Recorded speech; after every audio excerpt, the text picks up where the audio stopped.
Com Deus é a mesma coisa. Essa é a realidade da nossa vida diária. Você já deve ter percebido. Por exemplo, as discussões mais tensas que você tem na sua vida são com as pessoas mais íntimas da sua convivência, sim ou não? Existem coisas que você só fala para o seu marido, você não fala para mais ninguém. Existem coisas que você só ouve do seu esposo, não ouve de mais ninguém. Se outra pessoa às vezes falasse para você o que ele fala, dava briga, de sair na mão, de dizer que desrespeito, que ousadia. Existem filhos aqui que só toleram e só ouvem o que ouvem se vierem da boca da sua mãe, da boca do seu pai. Inclusive, a gente meio que já aprendeu desde criança uma resposta quase pronta. Se alguém que não usufrui do mesmo nível de intimidade, querer usufruir do mesmo nível de autoridade e falar alguma coisa que não deve pra gente. Eu me lembro que quando criança, eu ainda ouvia as crianças responderem assim: você não é minha mãe, você não é meu pai. Era um jeito de confrontar, apesar do abuso, né? A gente não está concordando com isso, os mais novos não devem responder os mais velhos, mas era um jeito de dizer assim: eu não vou te obedecer, eu não vou te ouvir, porque você não tem o direito de exigir de mim o que você está exigindo.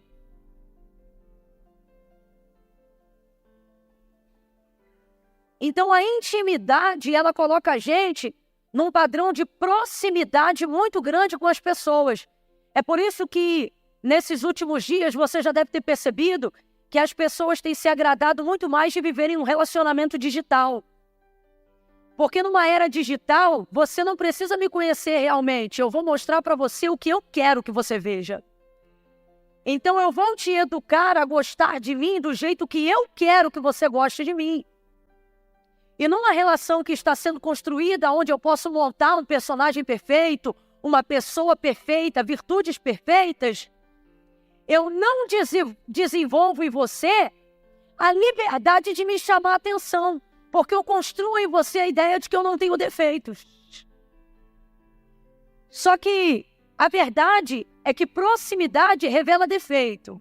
Completa aí para mim, por favor. Proximidade revela e intimidade manifesta ousadia de cobrança, de autoridade, de confronto. E é por isso que intimidade é o tipo de coisa que a gente dá para pouquíssimas pessoas.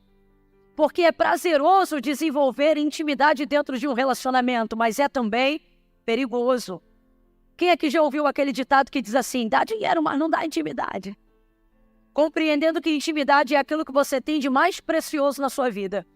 E no seu relacionamento com Deus é a mesma coisa.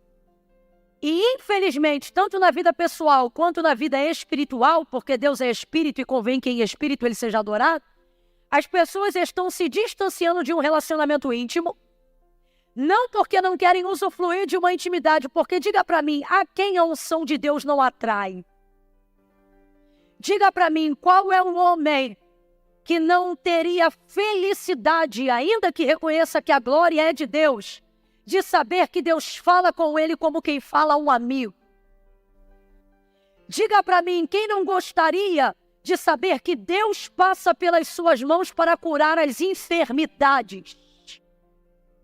Diga para mim, quem gostaria, ou melhor, quem não gostaria de usufruir de um ambiente de adoração, aonde sem remédio você tem calmante, sem psicólogo você se sente operado, sem bisturi você se sente curado? Quem não gostaria de usufruir desse nível de sobrenaturalidade, de intimidade com o Todo-Poderoso? Mas a verdade é que também, evitando o confronto, temos optado por um relacionamento superficial, para que assim profetas não nos encontrem no meio da multidão, para que assim o conserto de Deus não nos ache no nosso dia a dia. Existem pessoas que precisam revelar a magnitude do seu pecado, existem pessoas que não querem mais serem confrontadas, nem terem seus pecados denunciados, menos ainda confessados, porque elas preferem se deitar completamente e se relacionar com as paixões da carne, a fim de que não sejam mais cobradas nem por igreja, nem por pastor, e nem mesmo por Deus. Elas então revelam o pior que há nelas, a fim de que tudo fique escrachado de maneira visível, para que ninguém se sinta no direito de fazer a cobrança alguma. O problema é que com isso perde-se também um nível de intimidade, um nível de poder, um nível de autoridade, um nível de sobrenaturalidade, um nível de unção, de convivência, de alegria. Que você só alcança dentro de um patamar de intimidade. Assim como você só ouve coisas que a sua mulher é capaz de dizer para você, você também só usufrui da vida conjugal com a sua mulher, porque a nenhuma outra você teria essa mesma legitimidade. Assim como um filho só está disposto a ouvir determinados níveis de confrontos dos seus pais, sem manifestar nenhuma agressão, assim também existem privilégios que somente os filhos podem receber dos seus pais. Deus te trouxe hoje aqui para dizer, você escolheu o tema Eis-me aqui, maravilha, relacionamento, intimidade, mas não se engane, a nossa intimidade não vai te roubar do meu confronto. A nossa intimidade não vai te roubar do meu confronto. Quanto maior é a intimidade, maior é o confronto. E por que isso é necessário? E eu não estou aqui para exercer peninha de você. E nem Deus está te tratando de maneira a se condoer com a sua dor, a se sujeitar à sua pressão. Desculpa, mas eu vou falar. E aos seus níveis de chantagem emocional em oração. A palavra de Deus é muito clara. A quem muito é dado, muito será. Ao invés de reclamar da pressão, você deveria agradecer a proporção. A pressão é equivalente ao que Deus te entregou. Eu disse que a pressão é equivalente ao que Deus? A pressão é equivalente ao que Deus? Por isso Deus espera mais de você do que dos outros. Por isso Deus espera uma postura diferenciada de você que às vezes não exige dos outros. Por isso que quando Deus te confia uma palavra profética, os covardes ficam sentados dizendo assim, ai que Deus levante outro, ai que Deus levante outro, ai que Deus levante outro. Os profetas se levantam e entregam. Você tem vivido um tempo de pressão, aonde Deus te entrega palavras e a sua carnalidade quer que você haja com covardia, dizendo que Deus levante outro. E você tem reclamado da unção, tem reclamado do peso ministerial, você tem reclamado do chamado, você reclama dos sonhos que Deus te dá, das batalhas espirituais que Ele te permite viver. Você tem reclamado dos questionamentos e das angústias que o chamado te coloca, as bifurcações espirituais que a pressão de não ter coragem de tomar uma decisão sem o respaldo de Deus te coloca. Porque, irmão, a nossa angústia toda, ela está baseada na certeza de que não guiamos nós a nós mesmos, mas que estamos sepultados para si próprios e vivos para Cristo. E isso cria em nós muita angústia na nossa vida diária. Por quê, Camila? Porque você não compra sem orar, não vende sem orar, não namora sem saber se é o que Deus quer, não noiva sem saber se é a vontade de Deus, não troca de igreja sem saber se Deus deu direção. E isso vai te colocando em pontos de pressão, porque se você fosse pipa voada, tu tomava a decisão que viesse na telha, mas não, tu não dá um passo sem que o Senhor te dê a direção. Isso te coloca em bifurcações espirituais. Isso eleva o seu nível de pressão e de tensão emocional, espiritual e, por que não dizer, física. Existem pessoas que estão aqui que estão com auxílio de alguns medicamentos porque o nível de visão e de proporção do seu chamado foi tão elevado que também comprometeu ou envolveu, é a palavra correta, envolveu o seu físico. E alguém começa a pensar, se é de Deus esse chamado, não era para essa pessoa estar tão abalada. Se é de Deus esse chamado, não era para as coisas estarem tão tensas, não era para ter choro de angústia, não era para ter aflição. Meu irmão, é justamente ao contrário. É por causa da proporção do chamado e da grandeza da visão que espírito, alma e corpo estão envolvidos. É a Deus não chamou a sua mente apenas. Deus não chamou seu coração apenas. E Deus não quer te usar como um peão apenas na sua casa. Deus está dizendo, eu estou alinhando toda a estrutura do seu ser. Espírito, alma e corpo. E a organização da tricotomia do ser, ela está baseada na comunicação de Deus para nós, exatamente na mesma ordem que está escrita na palavra. Não é corpo, alma e espírito. Também não é alma, espírito e corpo. É exatamente na ordem que eu disse outrora. Espírito, alma e corpo. Então vamos lá. Quem governa o espírito, ele comunica para quem? Para a alma. E quem reage à comunicação do que a mente e o coração já entendeu? Então, se você já teve a comunicação do Espírito, já aceitou, recebeu, se subordinou na sua alma, a única coisa que falta agora é você envolver o céu? Envolver o céu? E o que é o corpo? Execução daquilo que Deus entregou, essa matéria que serve para isso. Para você desenvolver aquilo que já aconteceu na sua cabeça, aquilo que já está pronto dentro do seu interior. A maior parte das nossas angústias acontecem não porque não discernimos o comando do Espírito, não porque não temos certeza na nossa alma, porque temos, mas porque falta em nós ousadia para executar no corpo aquilo que Deus já entregou pelo Espírito e já convenceu a alma. Segundo ponto, se você crê no Deus que governa a sua vida, no Espírito que te chamou, se a sua alma já se convenceu dessa verdade e você coloca o seu espírito para conversar com a sua alma, como fez Davi. Por quê? Porque a alma não é... Como é que eu vou dizer? A alma não trabalha sempre em concordância com o espírito. Ela não manifesta a vontade do espírito, ela manifesta a vontade das minhas emoções. Então, normalmente, o espírito tem que converter, convencer, conversar com a alma. É por isso que Davi, ao orar, também salmodiava dizendo assim, por que te abates, ó minha alma? Por que te perturbas dentro de mim? Quem está conversando com a alma de Davi? O Espírito do Senhor que habita em Davi, a parte consciente, a parte que não fica em frangalhos emocionais, a parte que chega para governar e dizer, você sabe quem manda. Você sabe que sua vida tem controle. Você sabe que você tem um pai. A alma está doida para surtar, a alma está doida pra... E o Espírito está dizendo, te controla. Tu tem promessa, segura a tua onda, tu tem governo, tu tá debaixo de uma palavra. A alma tá doida para quebrar um prato, para dizer, eu vou soltar. E o Espírito tá dizendo, não dá brecha pro diabo, segura firme, aguenta a ponta. Aí os nervos começam a entrar em frangalhos. Porque duas partes indivisíveis, eu disse duas partes o quê? Eu disse duas partes o quê? Indivisíveis, é uma mistura de eita com cima de eita, é uma mistura de Deus me livre com quem me dera junto. Essas duas coisas entram em diálogo ou conversa ou briga, dependendo de cada momento, e quem é que sente? O corpo, ele não sabe se faz ou se não faz, se reage ou se não reage, se vai ou se não... E aí você sente problemas de nervos, as doenças psicossomáticas começam a se manifestar, teu cabelo começa a cair, você vai no médico, não tem nada, nem anêmica você tá. Tem nada. E quem não entende a força de um chamado, entenda isso aqui. Quem não entende a força de um chamado, vai sempre te confrontar com palavras confortáveis para te tirar desse ponto de pressão. Mas e se eu te disser que nessa noite Deus te trouxe aqui para dizer, eu não vou te tirar da pressão?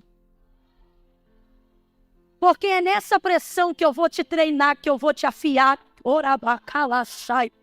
Ei. Meu Deus, eu estou sentindo uma unção poderosa de Deus aqui. Fica chateado comigo não, mas segura a mão de quem está do seu lado, por favor. Faça isso, coloque o seu corpo para obedecer um comando da palavra. Não, Camila, mas quem está falando é você. Mas não falo por mim, falo pelo Espírito. Crede em Deus e estareis seguros. Crede nos seus profetas e prosperareis. Segure a mão da pessoa que está ao seu lado. Atenda esse comando. Faça seu corpo obedecer isso. Diga assim para esta pessoa, a pressão não vai diminuir. É você que vai crescer. Diga para ele, a pressão não vai diminuir. É você que vai amadurecer. É você que vai crescer. É você que vai desenvolver. Aleluia! Porque você foi chamado. Você foi chamada. E Deus não vai abrir mão de você. Quando a gente pega o avião, eles têm costume de comunicar quando chega a 10 mil pés. Tripulação, 10 mil pés. É um jeito de anunciar que a gente já vai entrar em voo de cruzeiro. Estabilidade. Então, qual é o maior momento que poca o ouvido? Que dá aquela pressão, que quem tem alergia começa a ficar entupido de tudo que é lado. Enquanto ele está alcançando os 10 mil pés. Mas quando chega no voo de cruzeiro, a pressão já está estabilizada. Veja bem, não é que ela diminuiu. Não é que ela diminuiu. Pelo contrário, quanto mais alto. Só que o corpo, as funções, a pressurização da cabine já se ambientou à realidade daquele voo. Só que até ele chegar a esses 10 mil pés... Então eu vou perguntar, a pressão diminui? Pelo contrário, quanto mais alto, maior a... Então veja, a pressão não diminui, é a aeronave que já está pronta. É a pressurização da cabine que já está estável. Você entrou hoje aqui dizendo, Deus, me alivia. E Deus está dizendo, tu está quase pronta, tu acha que eu vou te aliviar agora? Você entrou hoje aqui dizendo, Deus, me dá um conforto. E Deus está dizendo, é ruim, a parte mais difícil já passou, você vai entrar em voo de cruzeiro já. Ah, meu Deus. Só que eu venho da parte de Deus hoje aqui te explicar expressões. Não para que você fuja dos confrontos, mas para que você aprenda a se comportar diante deles. Porque, irmão, ser provado no chamado não é fácil, mas fugir dele é muito pior. Veja a vida dos que fugiram, o quão frustrados eles são. O quão tristes eles são, o quão amargos eles são. Olha para quem está do teu lado e diga, só vai. Olha para ele e diga assim, porque eu nunca vi. Prega para ele e diz, porque eu nunca vi. E voltar e ser feliz. Imagine. Nessa noite o Senhor falou comigo sobre Pedro. Porque ele tem similaridades muito próximas às nossas, há uma identificação muito real com o chamado da vida real. Chamado da vida real. O chamado dele começa em Lucas, capítulo de número 5. Redobra a sua atenção. Redobra. Em Lucas, capítulo 5, a epígrafe do texto diz, a pesca maravilhosa, provando que, na verdade, Jesus não foi ali para fazer milagres. Aquela multidão que estava ali até viveu um grande milagre. Porque o texto diz que Pedro já havia trabalhado durante toda a noite e não havia pescado nada. E ele era pescador. Completa aí para mim. Ele era... Só que se ele não pescasse nada naquele dia, a empresa dele não iria à falência e nem ele ia passar fome por causa de um dia ruim de pesca. Ele podia até não ter uma boa pesca, mas tem como na casa de um pescador não ter um peixe? Tem como na casa de uma costureira, ainda que não tenha um rolo de tecido, não ter um retalho? Tem como na casa de um pastor não ter uma Bíblia? Você está entendendo o que eu tô querendo dizer? Tem como na casa de um carpinteiro não ter madeira? Pode não ter um carvalho, pode não ter um tronco para uma grama, mas tem como não ter resquícios daquilo que se trabalha? Não tem como. Então, se Pedro não pescasse nada naquele dia, ele não ia morrer por causa disso, a empresa não ia falir por causa disso, nem ele ia passar fome por causa disso. Tanto é que ele pode não estar realizado, mas ele está ali lavando as redes, compreendendo que no outro dia a vida continua. Só que nisto vem chegando Jesus à beira do lago de Genezaré, junto com ele uma multidão, pede o barco de Pedro emprestado. Ele ministra aquela manhã, Pedro está lavando as redes e está ouvindo. Quem ouve Jesus não consegue desprezá-lo, porque os próprios fariseus E até as pessoas que estavam acostumadas a ouvirem a lei na sinagoga, ao ouvirem Jesus falar a lei que eles já estavam acostumados a ouvir, ficavam maravilhados, porque eles diziam, ele fala o que a gente já sabe, mas ele fala como quem tem autoridade. Ninguém consegue desprezar, você pode até odiar, mas ser indiferente a ele, nunca. Ninguém consegue ser indiferente à presença de Jesus. E ele começou a ministrar. Pedro vai ouvir, gera expectativa em seu coração. Ele não sabe que Jesus é o Filho de Deus, ele acredita que está diante de um rabi, de um mestre da Galileia. E aí o texto diz que Jesus vai em direção a ele e diz assim, voltai ao mar alto e lançai as vossas redes para pescar. E Pedro vai responder, mestre, veja, olha como ele reconhece a autoridade. Ele não sabe que é o Filho de Deus, logo ele também não sabe que Jesus está ali para convocá-lo. Mas ele reconhece a autoridade nele, dizendo, mestre, rabi, havendo trabalhado toda a noite, nada apanhamos, mas sobre a tua palavra. Uma expectativa foi gerada no coração de Pedro enquanto Jesus ministrava aquela manhã, porque a Bíblia diz que a fé vem pelo ouvir e o ouvir da palavra de Deus. Como é que um homem que já havia desistido de pescar agora vai obedecer a alguém que ele acabou de conhecer? Então ele gerou expectativa e reconheceu a autoridade na palavra que Jesus acabara de ministrar naquela manhã. Aí ele volta sobre a palavra do Senhor. Quando ele lança a rede, uma quantidade de peixes tão grande, tão grande, tão grande, que o texto diz que o barco quase ia a pique. Quase, vem comigo e diga quase. Você está entendendo? Todo mundo que Deus chamou vai viver um quase. O barco quase ia a pique. Agora responda para mim com inteligência, o que vale mais, o barco ou a rede? Isso. Tem gente na dúvida. Vamos de novo. O que vale mais? O barco ou a rede? Vamos então para outro nível. O que vale mais? O barco ou a rede cheia de peixes? Tem gente que dividiu. Gente, o barco sempre vai valer mais, porque é o barco que dá condições da rede ser lançada. Entende? Vamos fingir que não aconteceu. Então vamos lá, para um outro nível. A rede cheia de peixes ou o barco vale mais? O barco, só que quando a rede está cheia de peixes, o texto diz que ela começava a romper, a rasgar. E olha que doideira, ela está começando a rasgar, Bispo Alex, por causa da quantidade de peixes que foi o próprio Jesus que mandou e que introduziu sobre a sua palavra dentro da rede. Então, preste atenção, Pedro está num dilema que só quem tem chamado vai entender o que eu estou falando aqui. É quando aquilo que Deus te mandou buscar é mais pesado do que a estrutura que você tem para receber. Você fica num dilema terrível. Quando a palavra que Deus liberou para você, ela tem uma unção de conquista tão forte, ela fala de uma promessa tão pesada, um ministério tão contundente, uma palavra tão sólida, uma unção tão poderosa, um dom tão precioso, que na medida que você vai em obediência, trazer para a superfície, aquilo que Deus já te entregou, porque o que está acontecendo aqui no contexto de Lucas 5 é exatamente isso.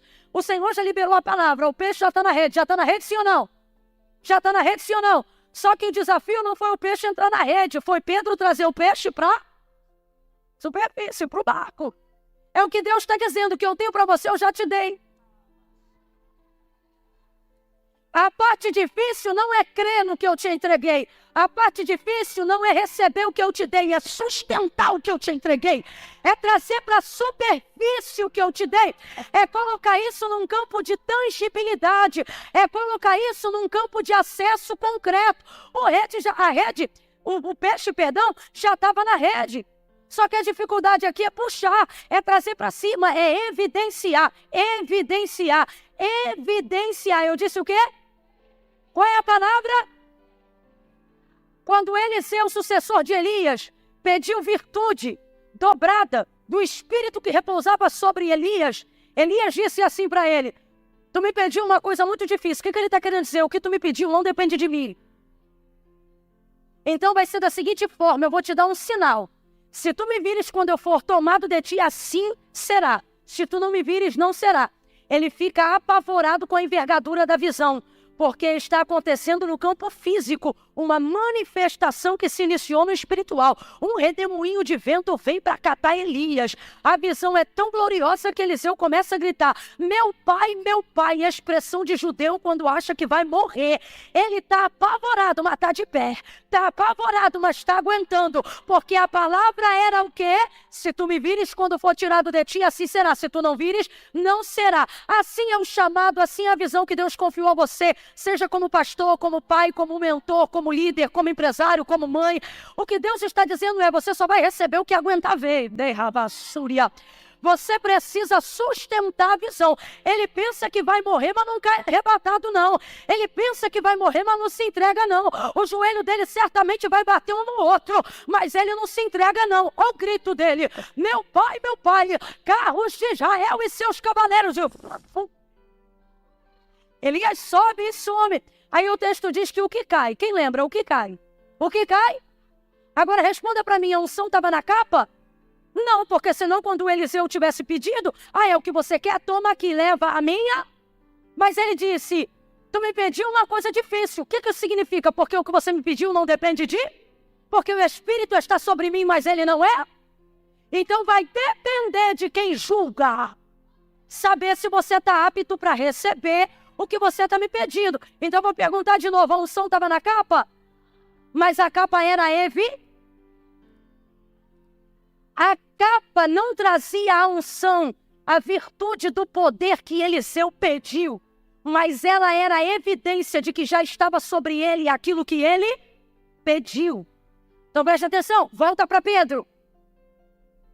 Aquele peixe é a evidência do que Deus está fazendo naquele momento, do que Jesus fez naquele momento. E esse é o maior desafio da nossa vida. Não é crer que Deus faz, porque está na nossa mão, a gente sente, o coração queima. O convite vem, do nada a porta abre, as pessoas contam. Deus desenha o nosso chamado diante dos nossos olhos e você não diz que não. I see their faces in the dark, feel out in their eyes. More young men stumble to my door with barely half their lives, and as I mend them up again, I hide the scars they leave, but deep inside there's nowhere left for me to truly grieve. Feel so empty, dead inside, though I give all I can. Each gentle touch, each whispered word, each fleeting trembling hand. The pain I carry's mine alone, no self can reach that deep. I'm haunted by the lives I've saved, the ones I couldn't keep. Oh God, why does it hurt so bad? Why does it linger on? The wounds no one else can see, the hope so quickly gone. I feel the weight of every life that slips through my embrace. Like the wound I tend, I'll never mend, my soul will not erase.